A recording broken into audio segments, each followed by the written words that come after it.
Welcome to Frenzied Printing. My name is Becky. I'll be your host. Let's get into today's video.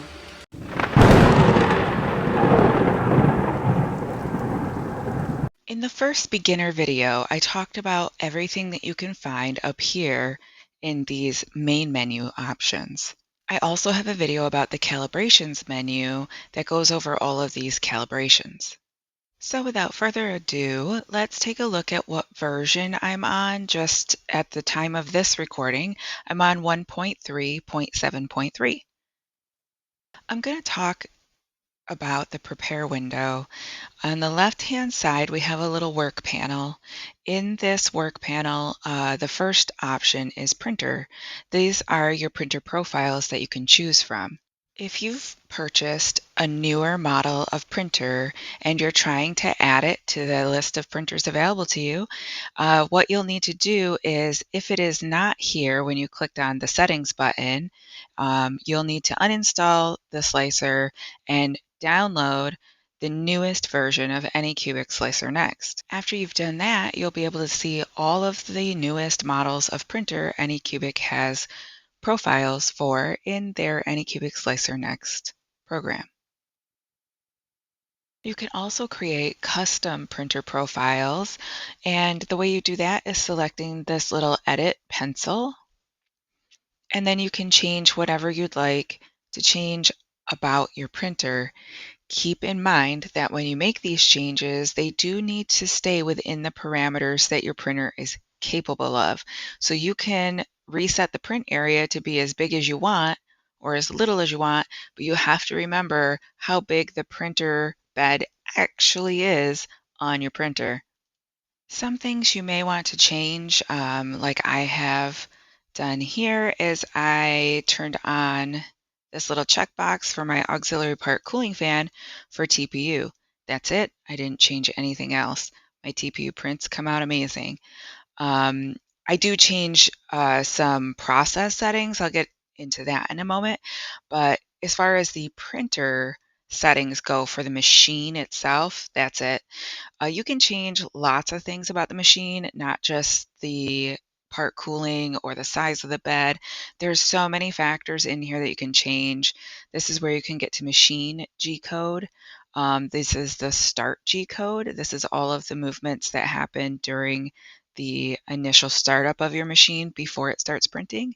And this is the end G-code, all the things that happen after the print is completely finished. No, you cannot turn off the machine by adding a modifier to your end G-code. That is something you'd have to accomplish through like purchase of a smart plug, and then you can control it through an app on your phone or your computer or something like that. Now, I will say that I don't know all of these settings, what they do and what they mean, and that's why I don't generally change any of them. However, if you're playing around with things and you think it will increase your print quality, just make sure that you hover your mouse over each thing to read exactly what it is. Like this high extruder current on filament swap, that sounds like it's beneficial, right? Yeah, cool. I want to turn that on. I don't know what it really is or what it means. So it's best to just hover your mouse on it and take a quick read and see if it really means what you think it means. So it says it may be beneficial to increase the extruder motor current during the filament exchange sequence to allow for rapid ramming, feeding rates, and to overcome resistance when loading a filament with an ugly shaped tip. Maybe you think that is your issue. You have ugly shaped tips. Maybe the cutter on your print head is dull and it's not cutting them as crisply anymore. Just be aware that sometimes you turn these things on and forget that you did that. And then a week later, you're lost in the sauce with all of these issues on your prints and you have no idea why they're happening. It could just be because you turned something on and forgot you turned it on. So just keep that in mind. Make little notes, things like that help keep you organized. So if you go poking around in here and you save some alternate settings, just don't delete your default settings. You know what I mean? Don't save or overwrite them. That would be my suggestion. Also, you can change what type of bed you're working with, smooth versus textured, etc., right here. And if you can't see this option for bed type, you just have to go to basic information in the printer settings and check the little box right here, support multi-bed types. And then when you go back, you can see it available here. This is just like your blue cool plate, frostbite plate, whatever, panda plate, whatever you want to call them. They have that added material that allows you to use a colder bed temperature while printing. The smooth plates are those really cool ones that have the hologram effect, transfers the holograph effect onto your print. And then you have the textured PEI, that's like the standard. Okay, so that's printer profile. Next up is filament profiles. This is where your filament profiles are listed. You can change different settings for different filaments. After you've done your calibration, maybe you want to change a filament setting and then save it and give it a specific name. And then you can use it later on other prints. The other thing that's in this setting is the flushing volumes. Flushing volumes are there to calculate how much material should be flushed or pooped during printing. I personally do not use this tool in the slicer on my prints because I like to adjust it on the fly. If I'm down at my printer and I can see that it's bleeding a little bit and I've caught it really early and maybe it's not a big deal, I can just go ahead and change the flush volume on the printer LCD display screen on the fly. But if you have this flush volume thing turned on to be used in your slicer, you cannot do that. It disables the display flush control. So I like to go into the preference menu and just uncheck these boxes and go back to the old way of manually adjusting the flush volume at the printer panel and not in the slicer. You are more than welcome to try to use this tool. I just personally don't prefer using it. The other things in here, this little minus button is how you take filaments away from this list. The plus button is how you add more filaments to the list. And then this button right here is how you synchronize the filaments that you set on the printer panel with the filaments you see here in your slicer. You have to first click on the workbench um, menu and then click on the printer that you're aiming to work with. So if I was going to work on this printer, I can see that I've already set the colors in the printer to be black, and this looks like a really deep purple. So those are the two colors that I have loaded in my printer right now. If I want to synchronize these colors to the colors here in my slicer, I have to click that printer first. And then you can go back to the prepare screen and click this little synchronize button. And here's my two colors. Now these filament profiles that start with the word Anycubic, these are default filament settings that Anycubic came up with through testing, and they loaded them for you. So you're welcome to use them. I like to use the matte one for matte filaments. I think it works well. The other ones, not so much, and I'll tell you why I don't care for them. So when you click the edit pencil right here on a default filament setting, you can see all the settings that they have adjusted and entered in here for you, which is really nice. The only thing that I don't care for on these defaults is the swing in temperature for the nozzle, and it used to have a swing for the bed. It used to have a higher bed temperature for the starting versus the other layers. You can see right here the first layer versus all the rest of the layers.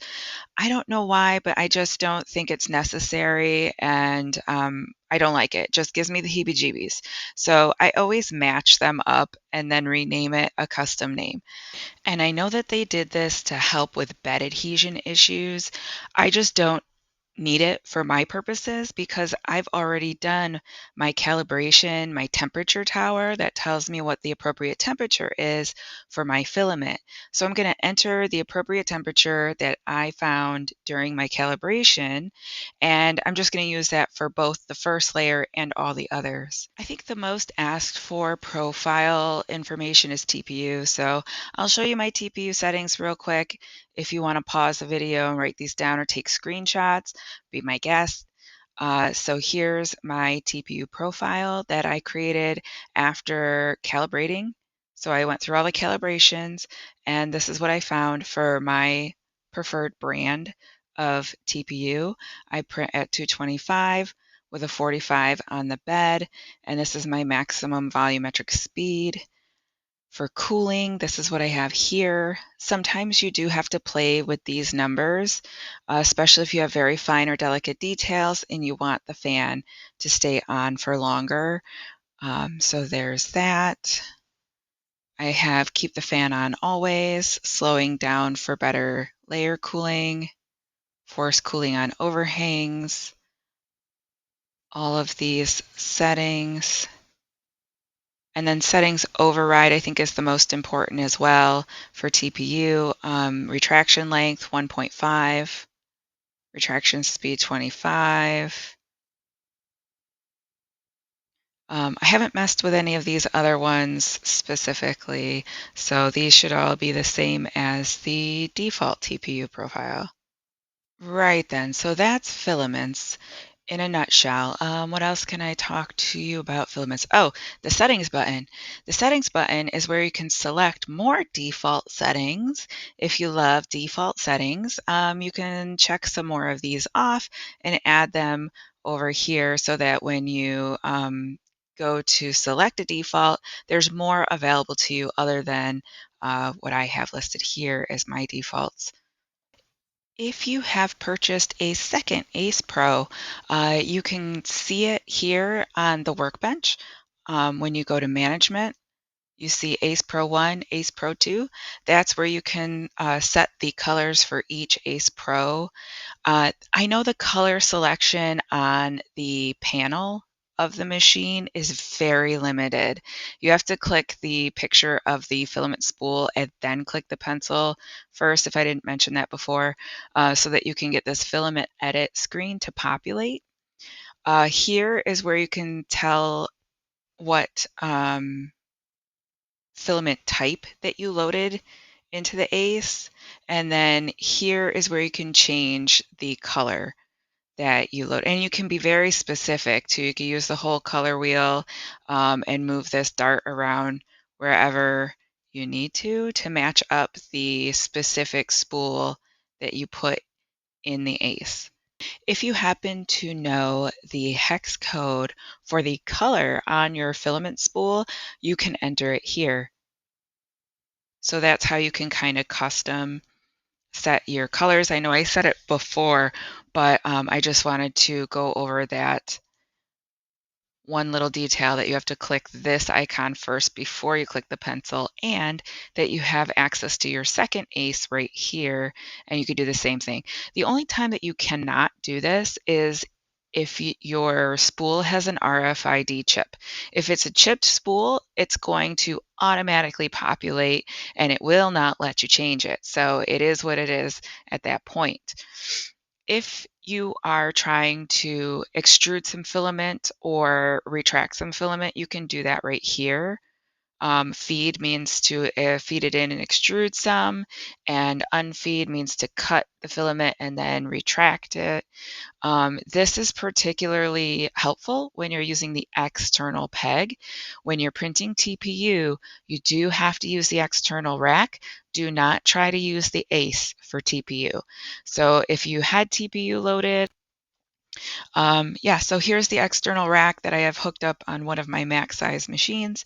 If I want this PETG that I have listed here to be unfed so that I can swap the spools out and I want to unfeed it before I get to my printer, I could just do it here.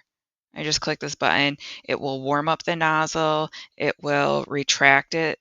You know, the extruder will push it out and then it'll be ready by the time I get to my printer shop for my next spool to be fed in, because that has to be done manually. There's no Ace Pro pushing and pulling the filament for me. It's all just me pushing it in there by hand. I think that's it for the printer profile and for the filament profile.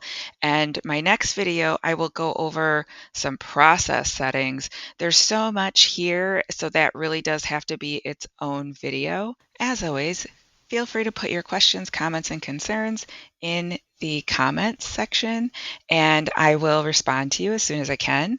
And I will see you on the next one. Luna the shop mascot says, if you're enjoying this content and you want to see more, please like and subscribe. Thank you so much.